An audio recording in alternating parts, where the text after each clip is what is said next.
appreciate your nice comments about affordable housing in Woodbridge.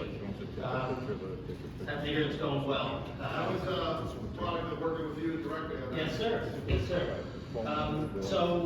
Good afternoon. My name is Kevin Walsh. I'm the acting state comptroller and lead the Office of the State Comptroller, which is an independent watchdog that investigates, audits, reviews, that sort of thing, state and local governments, about 2,000 entities total that are under our jurisdiction.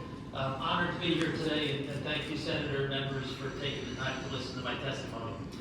Important to note, I'm not speaking for the administration today, although I'm a member of the governor's cabinet, because I am independent.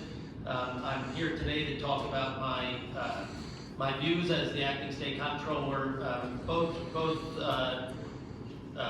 about the bill in general and specifically as it relates to a report we've issued and how the issues impacts the work that we do in attempting to protect taxpayer funds. So for 10 years I've worked as a civil rights lawyer and have a million stories about ways in which we help the state and local government accountable through the Open Public Records Act.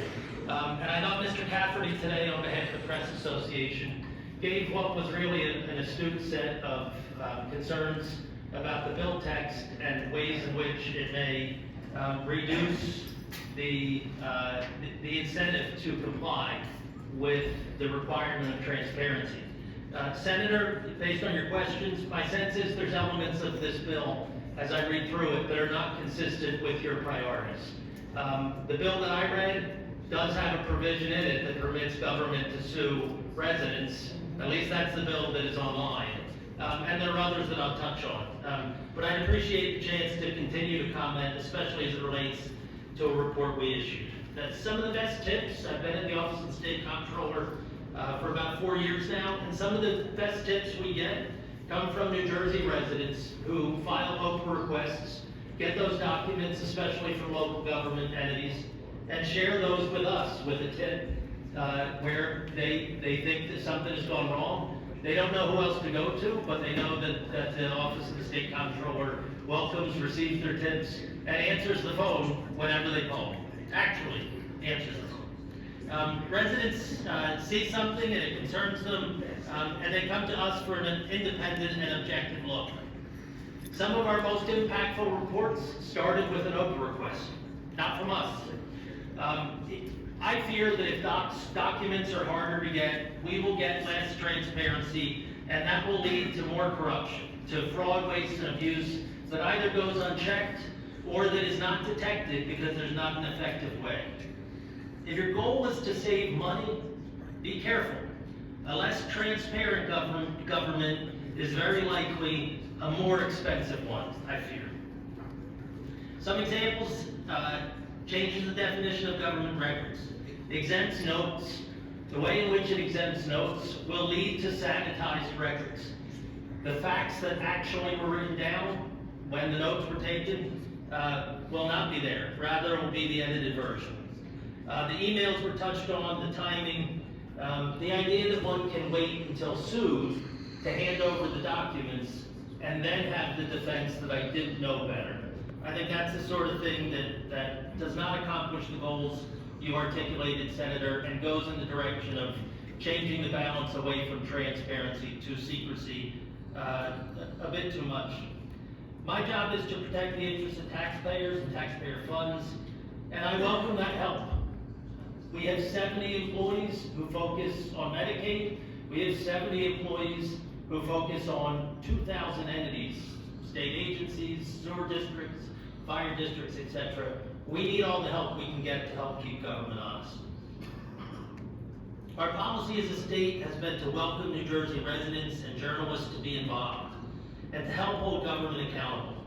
And I respectfully suggest, Senator, that the bill that is before you retreats from that commitment in a way that I think may be unintended.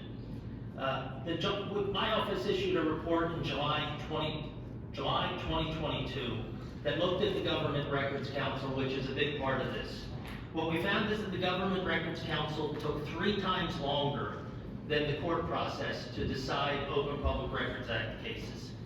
The timeframes, though, that are written in this bill, which seem on their face to address that sort of issue, I fear may be meaningless, because the delay does not come in the 90 days when somebody picks it up and works with it and gets it to the council. The delay comes when it gets sent to the Office of Administrative Law. The delay comes when it goes to mediation. I think that there needs to be an overall time frame if you want to address the issues that were discussed in our July 2022 report. Another issue is that not changing the ways that decisions are made, I fear, will make it very, very unlikely that it goes faster.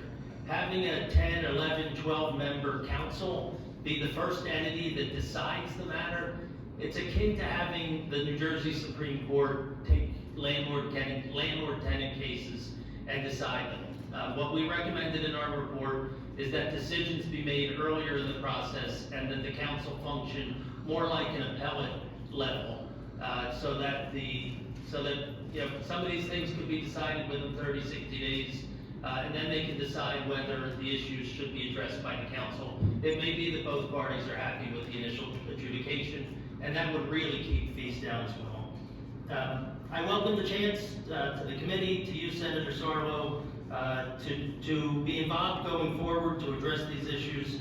I believe it is possible to address the important goals that you've articulated here without undermining the important transparency that the Open Public Records Act provides, and I commit myself and my office to helping you in any way we can. Thank you. Thank you.